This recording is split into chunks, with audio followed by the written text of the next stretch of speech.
Assalamualaikum warahmatullahi wabarakatuh. Good morning students. Baik, kemarin kita sudah mempelajari pembelajaran 1 dan 2 di subtema 1 tema 4 tentang globalisasi.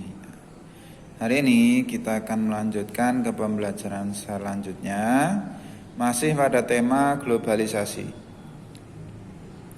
Masih ingat ya, apa itu globalisasi?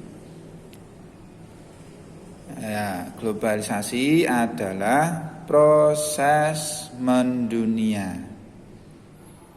Bisa berupa barang atau jasa atau individu atau olahraga dan lain-lain.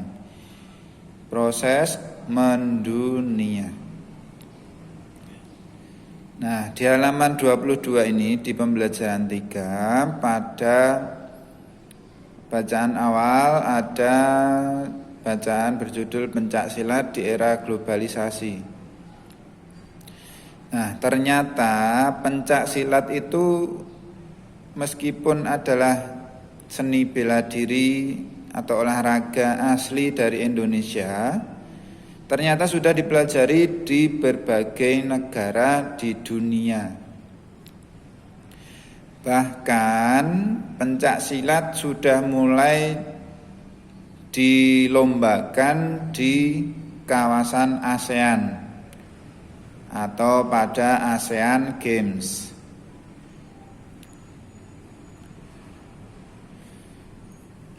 Nah, pencaksilat ini tidak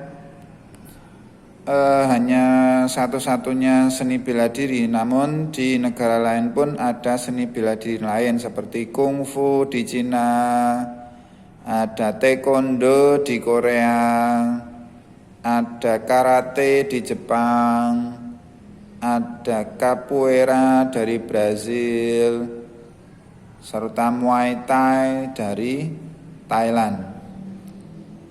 Nah, kita sebagai generasi penerus bangsa Indonesia ini tentunya harus melestarikan seni bela diri asli dari negara kita sendiri, yaitu adalah pencaksilat. Nah, maka dari itu kita akan mengenal atau mempelajari sedikit tentang olahraga ini, tentang seni bela diri ini. Nah, yang pertama tentang teknik dasarnya. Teknik dasar yang kita pelajari di pembelajaran 3 ini adalah teknik dasar kuda-kuda, baik dengan pola langkah, pukulan, dan tangkisan. Di halaman selanjutnya, halaman 23. Nah, di sini dijelaskan tentang kuda-kuda. Apa itu kuda-kuda? Kuda-kuda adalah teknik yang memperlihatkan sikap dari kedua kaki. Teknik yang memperlihatkan sikap dari kedua kaki dalam keadaan statis. Statis itu artinya berdiri diam, tidak bergerak. Teknik ini digunakan untuk mendukung sikap pasang pencaksilat. Nah, kuda-kuda juga dipergunakan sebagai latihan dasar pencaksilat untuk memperkuat otot-otot kaki. Adapun jenis-jenis kuda-kuda, yang pertama kuda-kuda tengah. Ini dengan melebarkan sejajar bahu.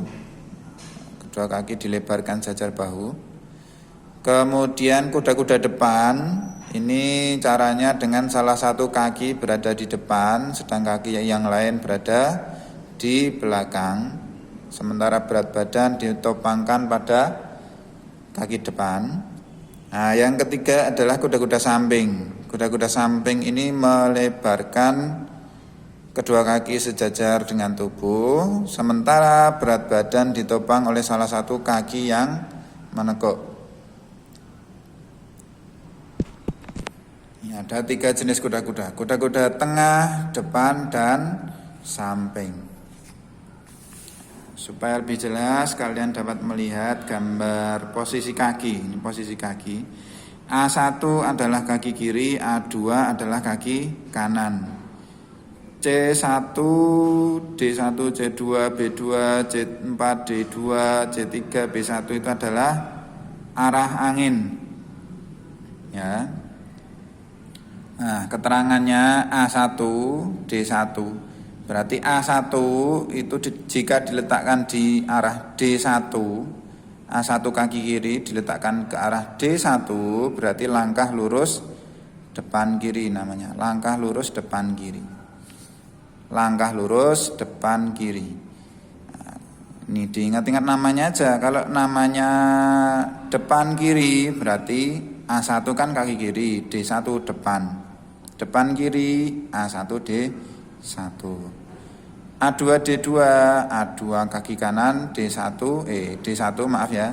A2 D1. A2 kaki kanan D1 depan. A1 D2, D2 kan belakang, berarti A1 kaki kiri, D2 belakang, mundur. Kaki kiri mundur lurus. A2 D2 kaki kanan mundur lurus. A1 B1, A1 kaki kiri, B1 samping kiri, di sini B1. Kaki kiri samping kiri. A2 B2 kaki kanan ke arah samping kanan. A1 C1, A1 kaki kiri, C1 ke arah serong depan sebelah kiri. A2 D2 kaki kanan serong ke sebelah depan kanan. A1 C3, A1 kaki kiri serong belakang sebelah kiri. A1 C4 serong kanan dari kaki kiri diserongkan ke arah belakang kanan.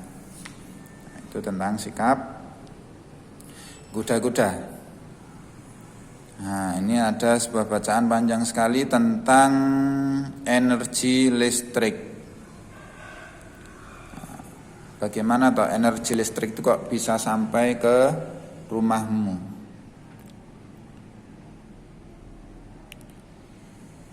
Nah, listrik itu memiliki peranan yang sangat penting, terutama di era globalisasi ini. Globalisasi ini kan peralatan semakin modern. Kita pakai TV, internet, handphone, dan lain-lain. Semuanya itu butuh listrik. Nah, listrik itu sebetulnya bisa sampai ke rumah kalian. Itu dihasilkan di pembangkit listrik. Kita di Indonesia ini sangat kaya sekali dengan sumber energi. Ada sumber energi air, sumber energi panas bumi, sumber energi diesel, bahan bakar fosil, dan lain-lain, banyak sekali. Makanya di negara kita Indonesia ini dilarang atau tidak memiliki alasan untuk membangun pembangkit listrik tenaga nuklir. Jadi alasannya karena sumber energi selain nuklir itu di negara kita sangat banyak sekali, dan nuklir itu sebetulnya sangat berbahaya. Jadi hanya negara-negara tertentu yang sangat mendesak saja yang diizinkan untuk membangun pembangkit listrik yang bertenaga nuklir. Nah, ini saat energi listrik dihasilkan pada pembangkit listrik. Nah, di pembangkit listrik ini komponen utamanya apa kemarin? Turbin dan generator. Generator itu yang menghasilkan listrik ya. Ada magnet dan apanya? Magnet dan tembaga di dalam generator. Setelah energi listrik dihasilkan, kemudian energi listrik tersebut dinaikkan oleh trafo sehingga tegangannya menjadi 500 kV atau 500.000 volt. Baru kemudian disalurkan ke berbagai tempat dengan menggunakan sistem transmisi sutet, saluran udara tegangan ekstra tinggi. Dari sutet ini kemudian dialirkan ke gardu induk, gardu listrik kalau kita tahu ya. Dan tegangannya diturunkan menjadi 20 kV. Dari gardu listrik kemudian ke gardu-gardu distribusi. Setelah itu bisa sampai ke rumah kalian karena diturunkan lagi supaya lebih aman jadi 220 volt. Tegangan sebesar ini sudah sesuai dengan kebutuhan rumah tangga kita, 220 volt. Nah, selain lebih aman, tidak rawan meledak plafonnya, selain itu juga supaya listrik itu mampu mengalir ke semua penjuru tanah air. Jadinya kalau satu rumahnya butuh tegangan semakin banyak, otomatis listriknya itu tidak bisa mengalir sampai ke pinggir-pinggiran. Nah, karena apa? Karena habis digunakan di tengah, jadi nggak bisa sampai pinggir alirannya. Maka dari itu kita harus hemat listrik supaya orang lain, masyarakat lain di daerah terpencil itu mampu teraliri listrik juga sama seperti kita. Oke. Nah, dengan adanya listrik ini masyarakat dapat mengakses informasi yang berasal dari berbagai belahan dunia. Tanpa listrik tentunya hal tersebut tidak akan bisa terjadi. Nah, ini juga yang menopang proses globalisasi. Adanya proses globalisasi itu karena semakin majunya teknologi informasi sehingga di belahan dunia lain itu bisa tahu berita atau informasi di negara kita. Begitu juga sebaliknya. Contoh terakhir kemarin ada gempa dan tsunami di Turki dan Yunani. Nah, di hari itu juga kita bisa menyaksikan beritanya. Ini salah satu dampak dari globalisasi.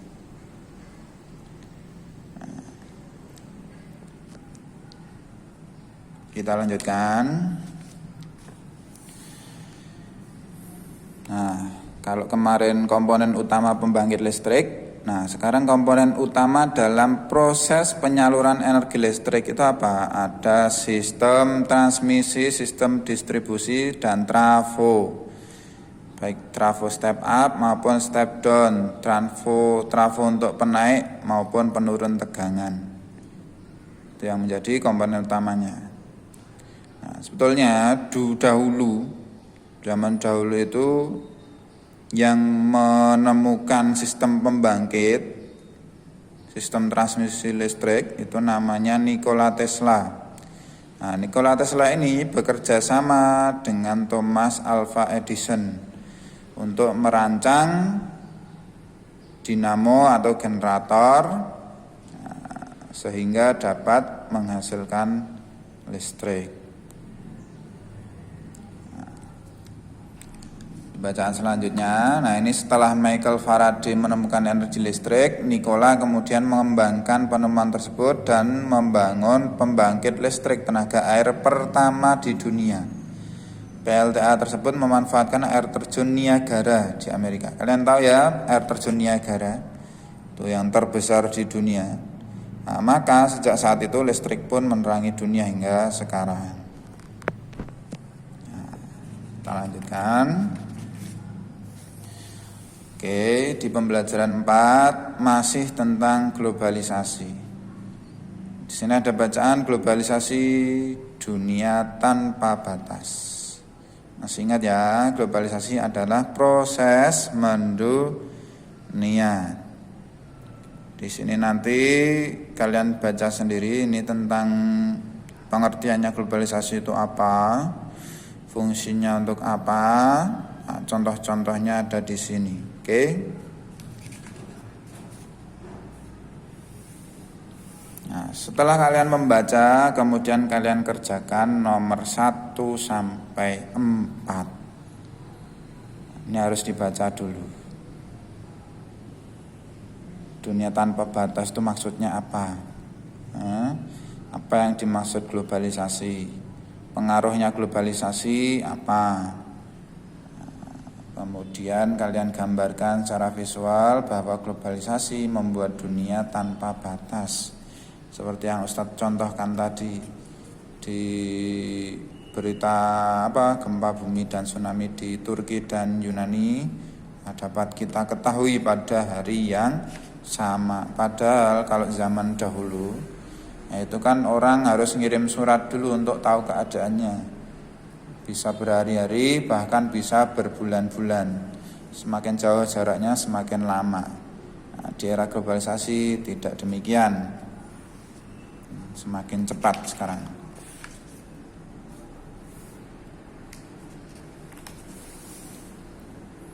Nah, di sini ada materi tentang kubus, tentang garis diagonal bidang dan diagonal ruang.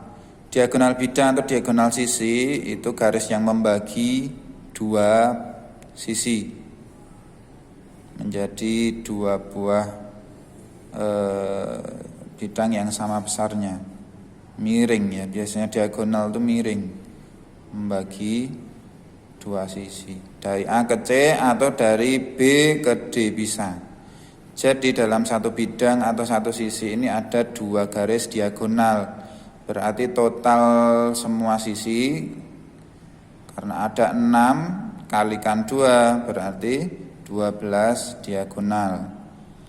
Nah, ini ada diagonal ruang. Kalau diagonal ruang itu melintasi ruangan di dalamnya. Dari A ke G melintasi ruangan di dalamnya toh. Miring melintasi ruangnya. Dari B ke H bisa, dari C ke E bisa, dari D ke F bisa. Berarti ada 1, 2, 3, 4 diagonal ruang.